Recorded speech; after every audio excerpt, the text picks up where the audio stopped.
Nous sommes le 23 août 2034, il est 10h24 minutes et 30 secondes. Roland et Julie s'apprêtent à souffler les 20 bougies de leur noce de porcelaine.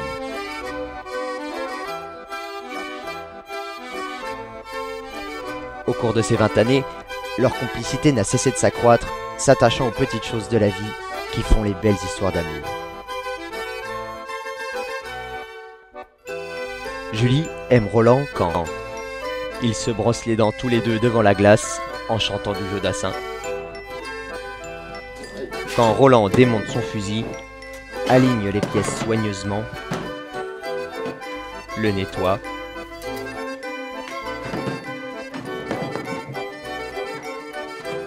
puis les remonte, enfin.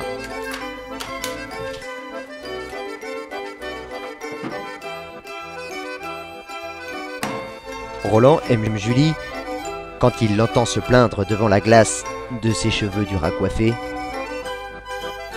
quand elle prend son temps au petit déjeuner, à se pomponner, et lorsqu'elle est en retard, enfin.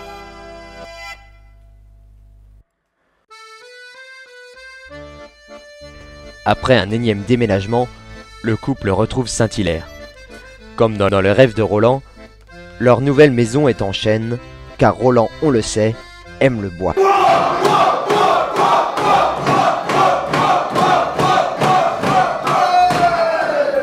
D'ailleurs, Roland continue son ascension professionnelle. En 2019, à 31 ans, il saisit une opportunité qui ne se représentera pas. Il rachète la société Prestibois, alors en perdition. Il la rebaptise Prestipoutre, signe de son ambition et de sa motivation.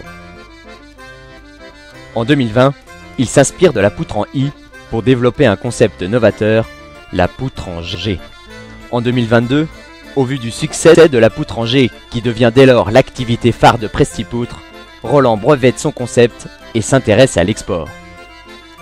En 2030, sa poutre est récompensée poutre d'or au Grand Salon de l'Habitat de Mormaison.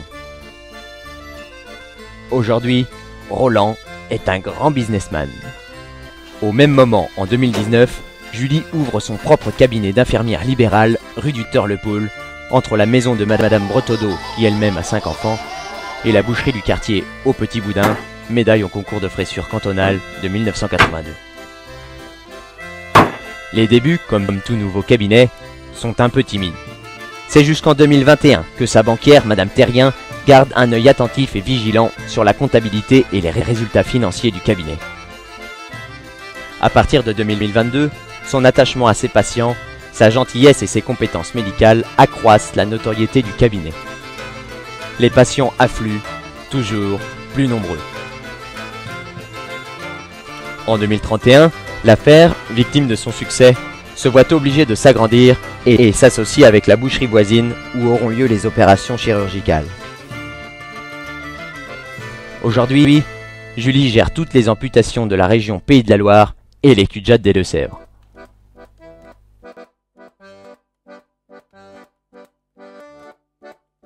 Côté famille, la dynastie des Béliard prospère. Paul, Marine, François, Pierre, Marguerite et le petit Gerbeau font la fierté de leurs parents, Julie et Roland. Tous les dimanches, jour de fête chez les Béliard, on prend le temps de se retrouver autour d'un bon gibier, pommes de terre, salade et d'un grand verre de vin rouge de pays. La passion du couple pour les chiens perdure. Après hold-up, prise d'otage et braquage, garde à vue veille à son tour sur le cocon familial. D'ailleurs, ce dernier entretient, comme ses maîtres, une vive passion pour la chasse. Roland, comme tous les dimanches matins, part fusil en main taquiner le gibier au bois de la faucherie, non loin de la ferme que tenait autrefois le vieux Fernand, celui qui jouait si bien de la pichotte.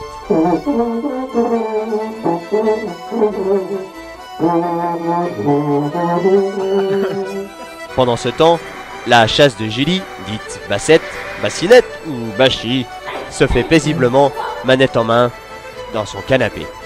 Il leur arrive encore, certains soirs, une fois les enfants couchés, de se retrouver seuls dans l'intimité et de pratiquer leur sport endiablé favori, la danse rock.